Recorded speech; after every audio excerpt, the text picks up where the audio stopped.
Hey, what's up? To make robots useful in the real world, they need to be able to go outside of the lab. People need to be able to bring them into their homes and have them actually do useful things. And in this experiment, we wanted to test exactly that. Take it into a home it's never been in before, give it clothing items it's never seen before, and see if it can fold them effectively. A lot of our prior models learned from supervised data or demonstration data. With our new approach, we wanted to see if we could have a model that could learn from its own experience.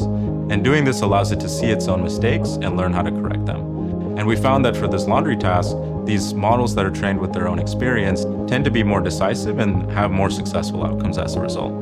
We're super excited about this experiment that we ran. We found that we could just bring a robot into a home it hasn't been before, clamp it onto the table, and it did a very reasonable job of folding a lot of different unseen laundry items. Things are still far from perfect, but we're really optimistic about the progress we've made so far.